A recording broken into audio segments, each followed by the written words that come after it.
Put your hands together for Damian Turner! Hey, remember me? I was, remember out there, you gave me the, and I was like, hi, and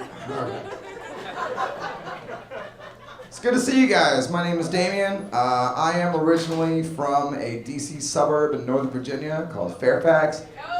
Yeah, so we already don't have things in common, because that's not how I feel about that place. So they know that's a bit, or they'd probably deny it actually. No, it was so diverse. Everybody was great. That's okay. All of this is rhetorical.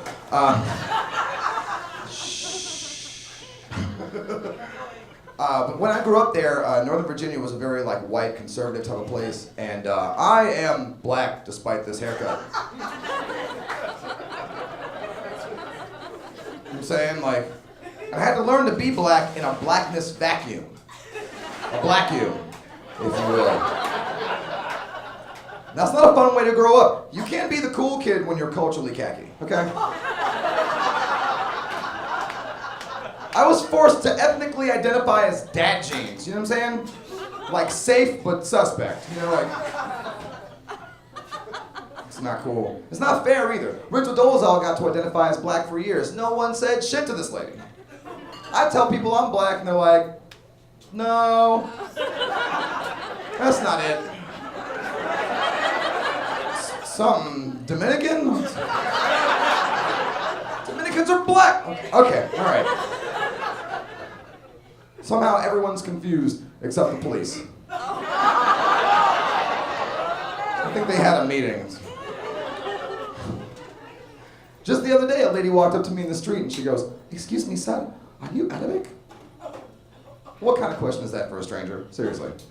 The only thing better than that, and I get this a lot, is, "Hey, what are you?" I don't know, dude. What are you, a final contestant on Race Scavenger Hunt? What the fuck? All I need left is one Negro, one Arab, and one Aborigine. Which box do we check?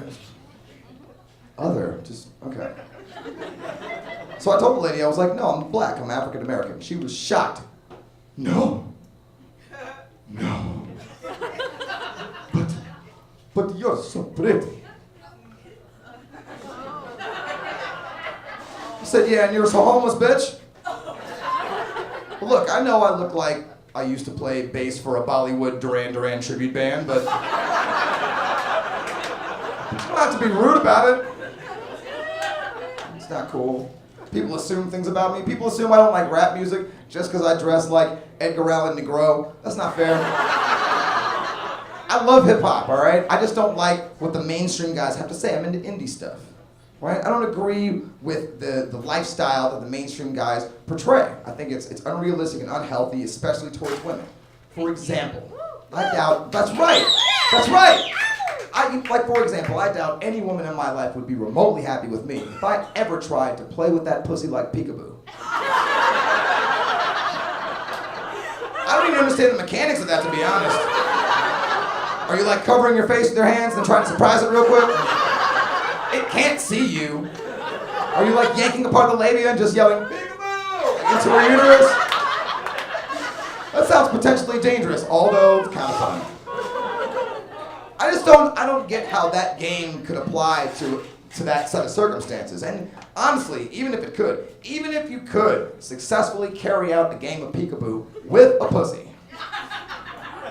I'm now concerned that the pussy you are playing with has not yet developed object permanence, okay? That's a me too. That's a me too for sure. That's too young.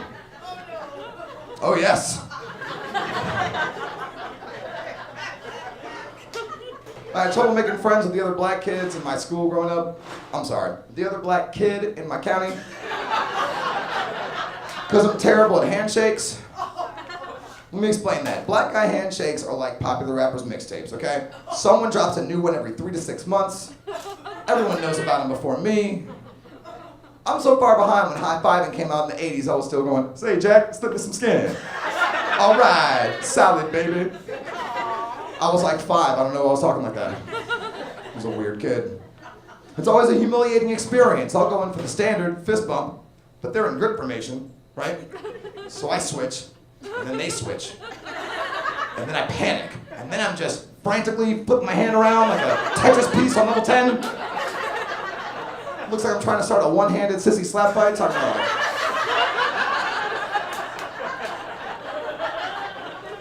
I always land on like paper covers rock. Best 2 out of 3, my nigga. I have a lot of white friends. Which is fine, that's fine, that's fine. Look, listen, look, most of my best friends are white, okay? Like, no one got that joke? Too many white people? Okay. That's what you say, you know. I didn't think Trump was racist. He had that one black friend. But it's good. It affords me the opportunity in my life to have deep and meaningful conversations with people who are different from me, right? We have great conversations. Recently, one of them started like this. Like, dude, I'm not racist, but... I'm kidding. They all start like that. Every day.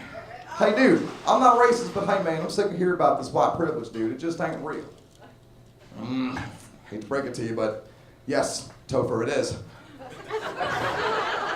I told you I'm from Virginia, okay?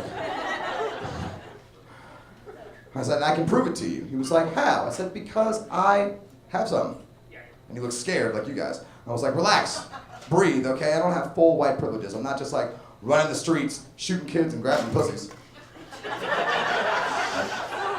There are limitations, all right? Like, I only get a fraction. I get a fraction of white privilege, somewhere about like 3/5.